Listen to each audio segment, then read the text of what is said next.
Bienvenue dans ce nouvel épisode de Métanoïa, un podcast où l'on parle de transformation intérieure et de foi. Aujourd'hui, j'aimerais vous parler de la l'offense, de la romance la plus pure et la plus sainte, celle qui jaillit du cœur sans effort, sans calcul, sans rien attendre en retour. Dimanche matin, je me réveille avec une joie particulière, une joie différente. Je ressentais un amour, un feu, quelque chose qui brûlait en moi, une impatience, je dirais même une paix. Vous savez ce sentiment que vous avez quand un événement que vous attendez approche ou quand vous allez revoir une personne que vous aimez profondément? C'était exactement la même sensation. Et là, sans réfléchir, j'ai commencé à dire « Je t'aime Seigneur ». Ce n'était pas la première fois que je le disais, mais cette fois, il y avait un autre degré, une profondeur, une sincérité désintéressée, comme si mon cœur était aligné. Et ce qui s'est passé ensuite, c'est encore plus fou. J'arrive à l'église, je m'installe, et le message du jour était le premier amour. Et là, mon cœur fait bim, et genre comme une confirmation. Vous savez, quand vous avez une sorte de complicité avec un proche ou votre conjoint ou votre conjointe, et de savoir que cette complicité est confirmée rien que par un regard, un sourire, ça fait, vous sentez une sorte de paix ou de joie. Là, c'était la même chose. Pour l'historique, dans la semaine, j'avais eu 2 discussions avec 2 proches. Je vous rassure, j'ai pas parlé qu'avec 2 personnes dans la semaine, mais c'est 2 discussions avec 2 proches différents dans 2 contextes complètement différents. Et j'ai parlé du cœur endurci face aux situations que chacun m'exposait. Et voilà que la prédication confirme point par point certains éléments sur lesquels j'avais discuté, médité, pensé, prié. Je suis toujours émerveillée par cette manière que Dieu a d'aligner nos pensées, nos discussions, les messages, les prédications ou tout autre événement pour qu'il puisse nous faire passer les messages qu'il veut nous transmettre. Lorsque la pasteure a commencé à prêcher, elle a rappelé une vérité simple. Quand tu es dans le premier amour, tu ne doutes pas de l'amour de la personne. Tu ne remets pas en question sa fidélité, tu ne remets pas en question sa loyauté. Tu es juste émerveillé. Tu es comme un enfant. C'est-à-dire qu'on ne peut pas douter de l'amour de Dieu, remettre en question sa fidélité, sa parole, parce que lui-même, il le dit, il ne nous abandonnera pas. Et c'est aussi ça le premier amour, c'est de ne pas douter de lui, de ne pas s'inquiéter et de juste aimer et chérir, rechercher sa présence. Parce que l'amour de Dieu est déversé dans nos cœurs par le Saint-Esprit. C'est dans Romains 5, verset 5. C'est le Saint-Esprit qui te rend capable d'aimer Dieu. Il te rappelle aussi ce que Jésus a fait pour toi, comment il a donné sa vie pour toi, comment il a pris tous tes péchés. Une aparté, j'ai eu une discussion, je pense que ça fait déjà quelques mois, avec une personne de mon entourage. Et on a eu une sorte de débat où en fait, je ne sais pas si vous connaissez le don de parler en langue, on aura l'occasion d'en parler. Et il y a un passage de la Bible qui dit que certains ont le don de ça, le don de ci, le don de ça. Et je lui disais oui, mais... Et lui me disait, c'est pas possible que tout le monde puisse avoir le don du parler en langue. Et je lui disais, oui, mais ça va avec le Saint-Esprit. Je vois pas pourquoi Dieu te refuserait un don qui lui permet de rentrer en connexion avec lui. Et encore une fois, cette prédication a appuyé cette conviction que j'avais, qui est que Dieu ne refuse pas les choses qui sont bonnes à ses enfants. Jamais de la vie. Et Jésus a dit que Dieu ne refuse jamais le Saint-Esprit à celui qui le demande. Le Saint-Esprit est un feu. Le premier amour, c'est quand tu ne cherches pas.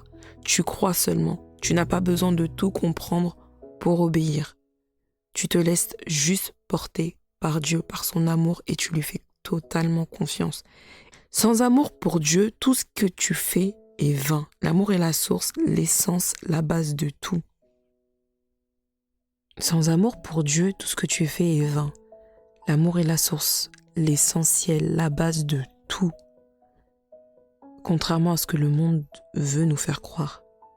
L'un de mes passages préférés est dans 1 Corinthiens 13, verset 2, et ça dit « Si j'ai le don de prophétie, la compréhension de tous les mystères et toute la connaissance, si j'ai même toute la foi jusqu'à transporter les montagnes, mais que je n'ai pas l'amour, je ne suis rien. » Ce verset est fort. Ça veut dire que tu peux concrètement faire des miracles, guérir des malades, avoir des prophéties, faire tout ce que tu veux. Mais si ton cœur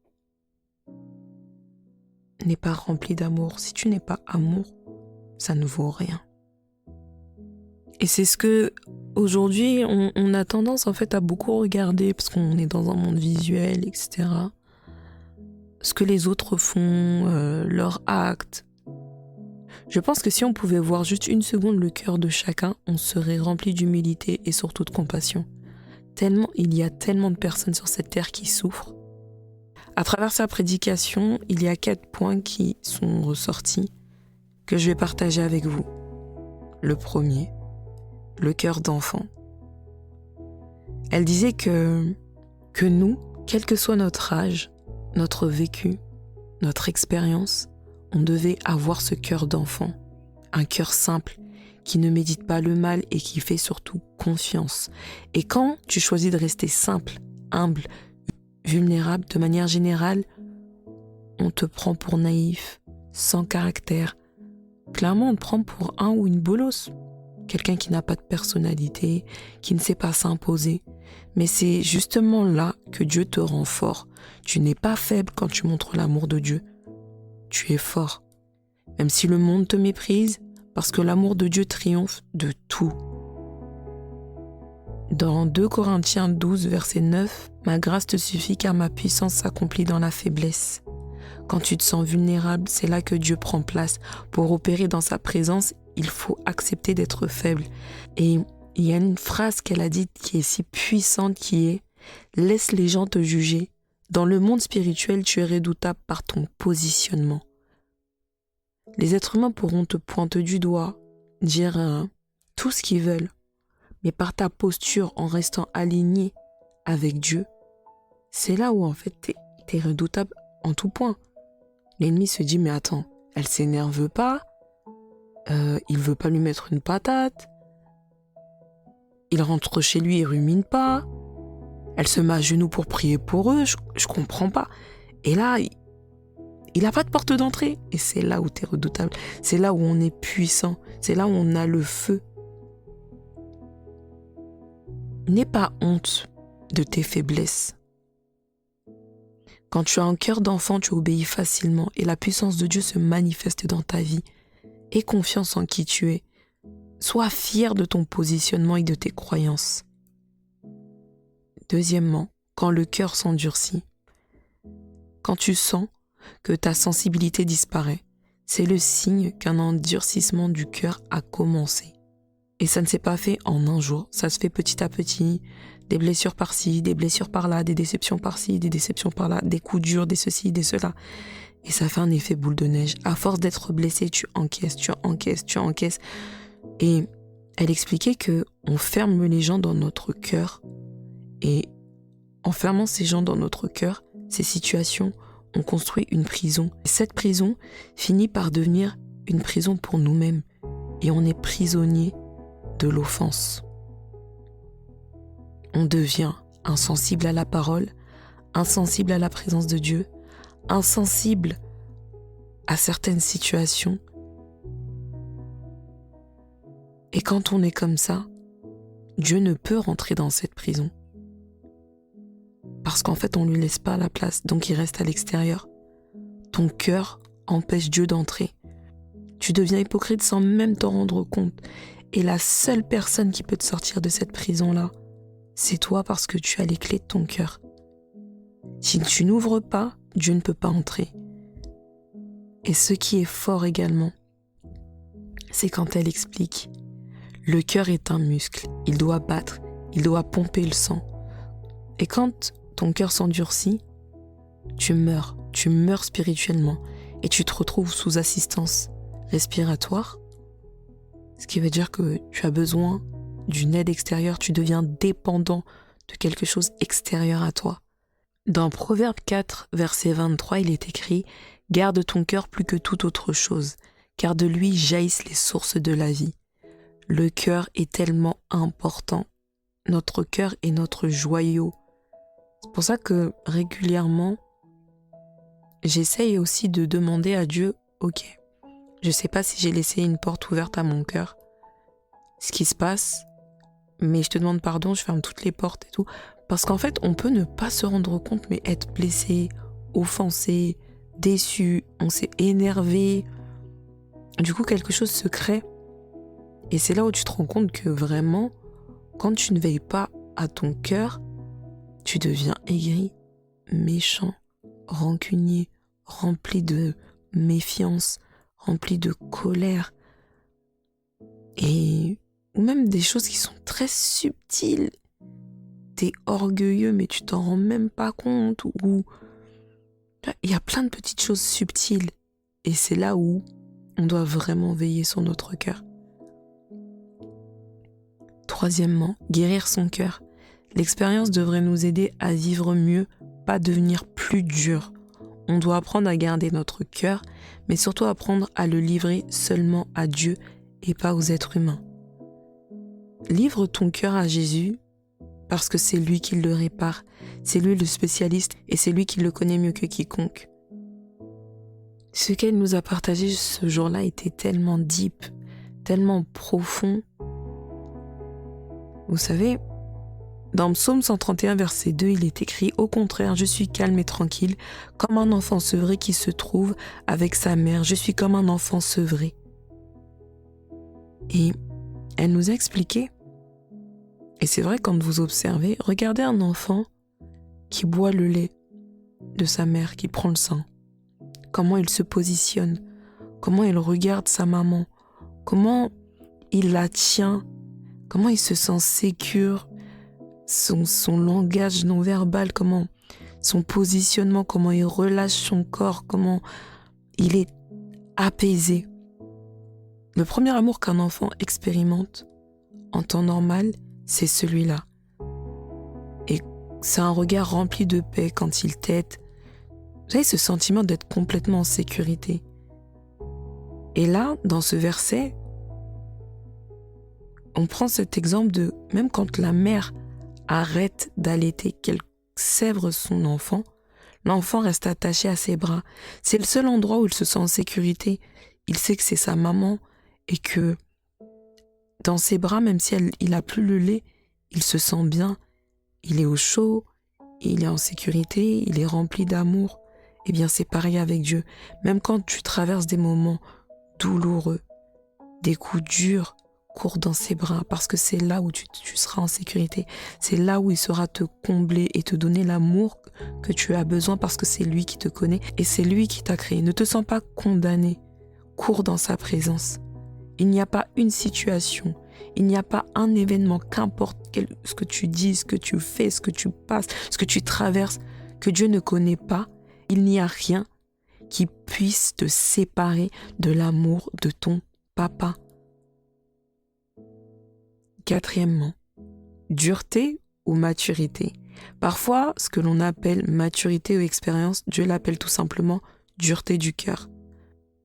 Dans Hébreux 3, versets 14 et 15, il est écrit « Nous travaillons maintenant avec le Christ, mais à une condition. Nous devons garder solidement jusqu'à la fin la confiance que nous avions quand nous sommes devenus croyants. Les livres saints disent « Aujourd'hui, si vous entendez la voix de Dieu, ne fermez pas votre cœur, comme autrefois quand vous vous êtes révoltés contre lui. » Dans ce passage, on comprend que quand on vient de rencontrer quelqu'un et qu'on est amoureux, qu'on fente tous les mérites, qu'on veut que voir la personne, qu'on veut tout le temps parler avec la personne, etc. Et quand on rencontre Jésus, on a ce feu, On a cette envie, on a cette ferveur. Et Dieu nous dit de garder cette ferveur, de garder cette confiance qu'on a en lui, jusqu'à la fin. Il nous dit aussi qu'il est celui qui peut transformer notre cœur de pierre en cœur de chair. Dans Ézéchiel 36, versets 25 à 27, il est écrit « Je verserai sur vous de l'eau pure, et vous serez purs. Je vous purifierai de toutes vos actions impures que vous faites pour les faux dieux. Vous donnerez un cœur nouveau, je mettrai en vous un esprit nouveau, j'enlèverai votre cœur de pierre et je vous donnerai un cœur de chair. Je mettrai en vous mon esprit, ainsi je vous rendrai capable d'obéir à mes lois, de respecter et de faire ce que je vous ai commandé. » Il est capable, encore une fois, de nous permettre de faire ce qu'il a prévu pour nous, de nous aider à lui obéir, de guérir notre cœur. Il est celui en fait qui peut ressentir ce qu'on ressent, avoir cette compassion, apaiser notre cœur, le guérir, nous permettre de l'aimer, de lui obéir et d'être touché par sa présence. Prends un moment et demande pardon à Dieu et tu peux lui dire « Seigneur, pardonne-moi pour mon cœur qui s'est endurci. Révèle-moi l'amour que tu as pour moi et apprends-moi à t'aimer réellement et profondément. Parce que c'est toi qui nous rends capables, Seigneur, par ta force. Car tu l'as dit dans ta parole, c'est toi qui produis en nous le vouloir et le faire selon ton bon plaisir. Dans Philippiens 2, verset 13. Et si aujourd'hui nous arrivons à t'obéir, c'est par ta grâce, ce n'est pas par notre volonté. Sans toi, nous ne pouvons rien. Alors Seigneur, aide-moi. Amen. Insiste et demande à Dieu de pouvoir l'aimer sans hypocrisie, sans retenue, sans peur et surtout sans gêne. Dis-lui que tu veux vivre avec lui dans l'amour, dans la vérité et dans la simplicité comme un enfant. Il y a une chose essentielle qu'on oublie, c'est que la nature de l'être humain, c'est d'avoir un cœur tortueux, instable et trompeur. Dans Jérémie 17, verset 9, il est écrit « Le cœur est tortueux par-dessus tout et il est incurable. Qui peut le connaître ?» Voilà pourquoi Dieu seul peut nous aider à recevoir son cœur de chair, ce cœur sensible et obéissant. Et il a fait une promesse. Comme on l'a lu tout à l'heure, il a dit qu'il nous donnerait un cœur nouveau. C'est ce cœur-là que Dieu veut nous donner. Un cœur qui sait aimer, qui sait obéir, qui sait pardonner. Un cœur capable de dire ce qu'il désire, de faire ce qu'il veut et de marcher dans sa volonté. Alors aujourd'hui, laisse Dieu toucher ton cœur. Laisse-le redonner vie à ce qui était endurci. Et retourne au premier amour. Merci d'avoir partagé ce moment avec moi. Prends soin de ton âme, reste connecté au cœur de Dieu et surtout, n'oublie pas de rayonner. À très bientôt pour un nouvel épisode de Métanoïa. Demeure béni.